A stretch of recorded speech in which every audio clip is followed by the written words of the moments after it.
Hello friends, welcome back to B quick recipes. ഇന്ന് ഞാൻ വന്നിരിക്കുന്നത് വളരെ ഹെൽത്തി ന്യൂട്രീഷ്യസുമായിട്ടുള്ള ഒരു ബ്രേക്ക്ഫാസ്റ്റ് റെസിപ്പിയുമായിട്ടാണ്. റാഗിയും ചെറുപയറും മുതിരയും ഒക്കെയാണ് ഇതിനായിട്ട് എടുക്കുന്നത്. ധാരാളം വെജിറ്റബിൾസൊക്കെ ചേർത്ത് വളരെ ഹെൽത്തി ആയിട്ടാണ് ഇത് ഉണ്ടാക്കിയെടുക്കുന്നത്. അപ്പോൾ നോക്കിയാലോ എങ്ങനെയാണ് തയ്യാറാക്കുന്നതെന്ന്. അപ്പോൾ ഇതിനായിട്ടത് 1/2 കപ്പ് റാഗി എടുത്തിട്ടുണ്ട്.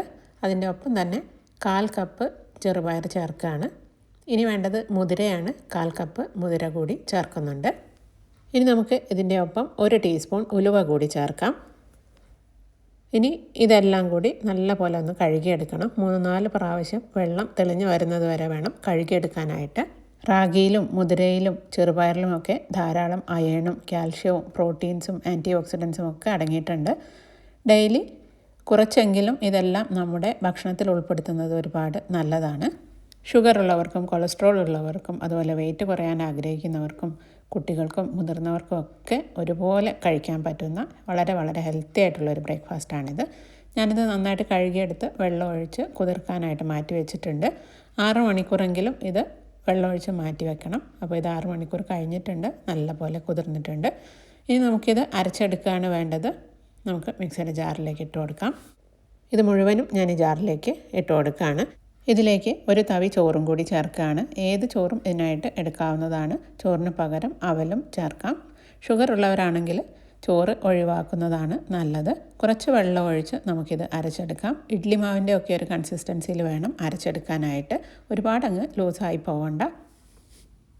ഇനി നമുക്കിതൊരു ബൗളിലേക്ക് ഒഴിച്ചു വയ്ക്കാം. മിക്സിയുടെ ജാറിലേക്ക് 2 ടേബിൾ സ്പൂൺ വെള്ളം ഒഴിച്ച് അതും കൂടി ഞാനിതിലേക്ക് ചേർക്കുന്നുണ്ട്. മാവിൻ്റെ തിക്നെസ്സിനനുസരിച്ച് വേണം വെള്ളം ചേർക്കാനായിട്ട്. ഇതിലേക്കൊരു 3/4 ടീസ്പൂൺ ഉപ്പും കൂടി ചേർത്ത് നന്നായിട്ട് മിക്സ് ചെയ്തെടുക്കാം. നല്ലപോലെ മിക്സ് ചെയ്തെടുത്തതിന് ശേഷം നമുക്കിത് ഫെർമെൻറ്റ് ചെയ്യാനായിട്ട് മാറ്റി വയ്ക്കണം.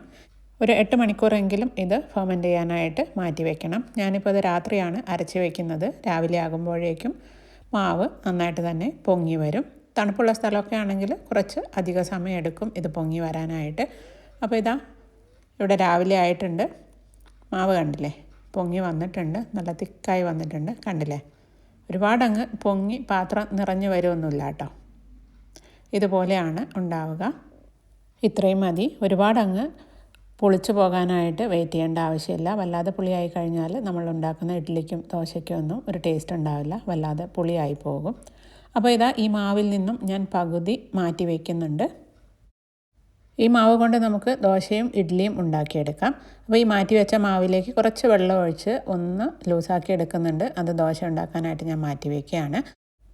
ബാക്കിയുള്ള ഈ മാവ് നമുക്ക് ഇഡ്ഡലി ഉണ്ടാക്കാനായിട്ട് എടുക്കാം. ഇതിലേക്ക് ഞാൻ കുറച്ച് വെജിറ്റബിൾസൊക്കെ ചേർക്കുന്നുണ്ട്. നിങ്ങൾക്ക് ഇഷ്ടമുള്ള വെജിറ്റബിൾസൊക്കെ ചേർക്കാവുന്നതാണ്. 1 ടേബിൾ സ്പൂണോളം ഗ്രേറ്റ് ചെയ്ത ഇഞ്ചി ചേർത്തിട്ടുണ്ട്. ഇനി ചെറുതായി അരിഞ്ഞ പച്ചമുളകാണ് ചേർക്കുന്നത്. കുറച്ച് അരിഞ്ഞ കറിവേപ്പില കൂടി ചേർക്കാം. പിന്നെ ചേർക്കുന്നത് ഗ്രേറ്റ് ചെയ്ത ക്യാരറ്റാണ്. 3 ടേബിൾ സ്പൂണോളം ചേർക്കുന്നുണ്ട്. 3 ടേബിൾ സ്പൂണോളം അരിഞ്ഞ സവോള കൂടി ചേർത്ത് നല്ലപോലെ തന്നെ ഇതൊന്ന് മിക്സ് ചെയ്തെടുക്കുകയാണ്. നിങ്ങളുടെ കയ്യിൽ ക്യാബേജോ മുരിങ്ങയിലോ ഒക്കെ ഉണ്ടെങ്കിൽ അതൊക്കെ ചേർക്കാവുന്നതാണ്. ഇഷ്ടമുള്ള വെജിറ്റബിൾസൊക്കെ ഇതിലേക്ക് ചേർത്ത് മിക്സ് ചെയ്തെടുത്താൽ കൂടുതൽ ഹെൽത്തി ആവും. ഉപ്പ് ആവശ്യമാണെങ്കിൽ നോക്കിയിട്ട് ചേർക്കാവുന്നതാണ്. നന്നായിട്ട് മിക്സ് ചെയ്തെടുത്തിട്ടുണ്ട്. ഇനി നമുക്ക് സാധാരണ പോലെ ഇഡ്ഡലി ഉണ്ടാക്കിയെടുക്കാം. ഇഡ്ഡലി തട്ടിൽ നല്ലെണ്ണയാണ് ഞാനൊന്ന് ബ്രഷ് ചെയ്തെടുക്കുന്നത്. ഇനി നമുക്ക് ഇതിലേക്ക് മാവ് കോരി ഒഴിക്കാം. 4 ഇഡ്ഡലിയാണ് ഞാനിപ്പോൾ ഉണ്ടാക്കിയെടുക്കുന്നത്. എണ്ണ ബ്രഷ് ചെയ്ത് വെച്ചിരിക്കുന്ന കുഴികളിൽ മാവ് കോരി ഒഴിച്ചിട്ടുണ്ട്. നമുക്കിനി ഇത് ഇഡ്ഡലി പാത്രത്തിലേക്ക് സ്റ്റീം ചെയ്യാനായിട്ട് വയ്ക്കാം. ഇഡ്ഡലി പാത്രത്തിൽ വെള്ളം തിളച്ച് വന്നിട്ടുണ്ട്. ഈ തട്ട് അതിന് മുകളിലേക്ക് വെച്ച് 5 മിനിറ്റ് ഇതൊന്ന് സ്റ്റീം ചെയ്തെടുക്കാം. അപ്പോൾ ഇതാ 5 മിനിറ്റ് ഞാനിത് സ്റ്റീം ചെയ്തെടുത്തിട്ടുണ്ട്. ഇഡ്ഡലി നല്ല പോലെ തന്നെ പൊങ്ങി വന്നിട്ടുണ്ട്. കണ്ടില്ലേ, നമ്മുടെ മാവ് നന്നായിട്ട് ഫെർമെൻ്റ് ആയതുകൊണ്ടാണ് ഇതുപോലെ ഇഡ്ഡലി പൊങ്ങി വന്നത്. കണ്ടില്ലേ, നല്ല ഗുണ്ടുമണി ഇഡ്ഡലി ആയിട്ടുണ്ട്. ഇനി നമുക്കിത് ചൂടാറാനായിട്ട് മാറ്റി വയ്ക്കാം. നല്ല സോഫ്റ്റുമാണിത്. ചൂടാറിയതിന് ശേഷം നമുക്കിത് ഇഡ്ഡലി തട്ടിൽ നിന്നും റിമൂവ് ചെയ്യാം. ഇനി നമുക്ക് ദോശ ഉണ്ടാക്കാം. അതിനായിട്ട് ഇതാ ദോശാപ്പാൻ അടുപ്പത്തേക്ക് വെച്ചിട്ടുണ്ട്. നല്ല പോലെ ചൂടായതിന് ശേഷം കുറച്ച് വെള്ളം ഒന്ന് സ്പ്രിങ്കിൾ ചെയ്തൊന്ന് തുടച്ചെടുക്കുകയാണ്. ദോശ തന്നെ നമുക്ക് 2-3 തരത്തിൽ ഉണ്ടാക്കിയെടുക്കാവുന്നതാണ്. അപ്പോൾ ഇതാ ഈ പാനിലേക്ക് മാവ് ഒഴിച്ച് നല്ല തിന്നായിട്ട് തന്നെ നമുക്ക് പരത്തിയെടുക്കാം. ഇതിന് മുകളിൽ ഞാൻ കുറച്ച് നെയ്യ് സ്പ്രെഡ് ചെയ്ത് കൊടുക്കുകയാണ്. ഇത് ഓപ്ഷണലാണ്.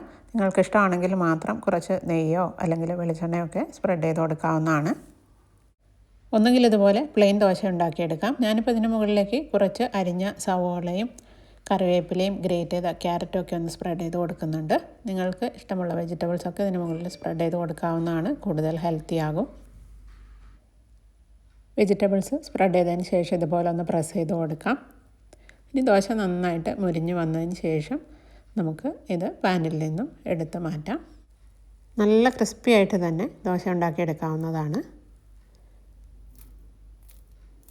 കണ്ടില്ലേ? ഇനി നമുക്ക് വേറൊരു ടൈപ്പ് ദോശ ഉണ്ടാക്കാം. നേരത്തെ ചെയ്തതുപോലെ തന്നെ ആവശ്യത്തിന് മാവ് കോരി ഒഴിച്ച് നല്ല തിന്നായിട്ട് തന്നെ പരത്തിയെടുക്കുകയാണ്.